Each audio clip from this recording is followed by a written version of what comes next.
I'm going to start it off just because this is the elephant in the aisle, you could say. A player that we've spent a whole lot of time thinking about probably over the last year plus, who has slipped down in the aisles compared to last year because he's coming off probably his worst full-length season in the major leagues. It's Bryan Reynolds of the Pittsburgh Pirates. He's been an everyday outfielder for them for most of the last 4 years. Last year, he was the guy that was really the hottest trade target out there, and so hot that he was kind of unattainable. If we believe reporting by Craig Mish, Marlins insider, they tried, and the Pirates just set this unattainable asking price in order to try to acquire him, when at the time he had 4 years left to control. And now with 3 years left to control, he's coming off a season where he slashed 262, 345, 461, exactly 3 wins above replacement according to Baseball Reference. So he is on the upper end by any measure of the players we're going to be talking about. He's been an all-star before. He got MVP votes, down ballot MVP votes in 2021. He, this past season, got off to kind of a mediocre start for an extended stretch. Then he caught fire in the middle of the year. Then he got hurt.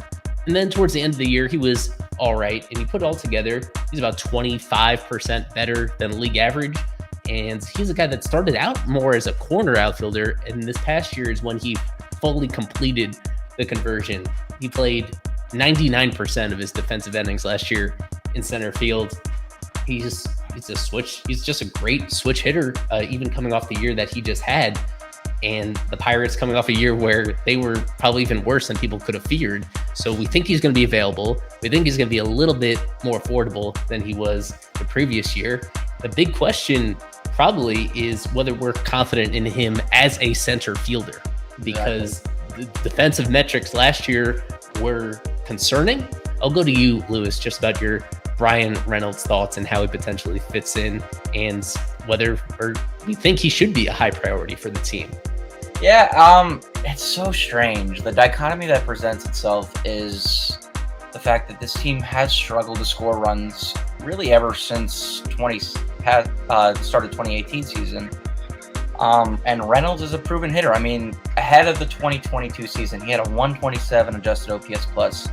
He literally ended 2022 with an adjusted OPS plus of 127. So what you see is what you get. You're going to get about 30% above the league average.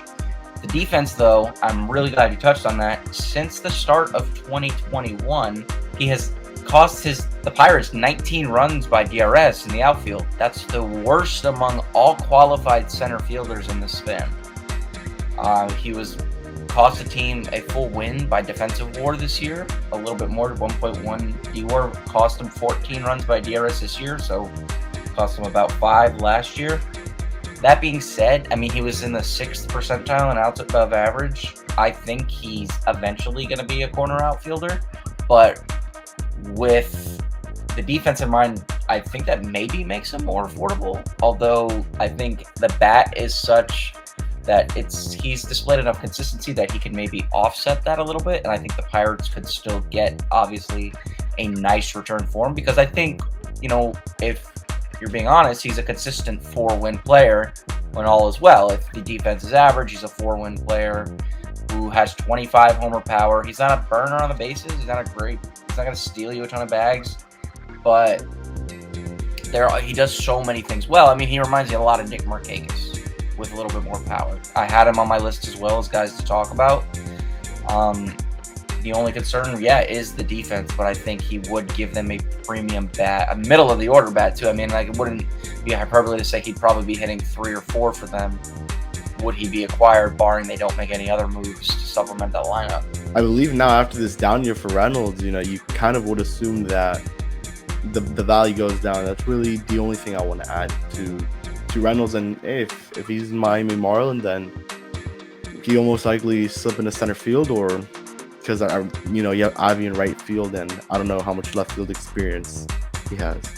It depends, again, how motivated the Pirates are to deal him, but they're coming off a pretty bad year, 100 losses. Again, they didn't really take much of a step forward at the major league level, and he's steadily getting more expensive, but right now in that sweet spot, due about $6.5 million next year, where it's like you could see the Marlins actually paying that for a guy over the next few years.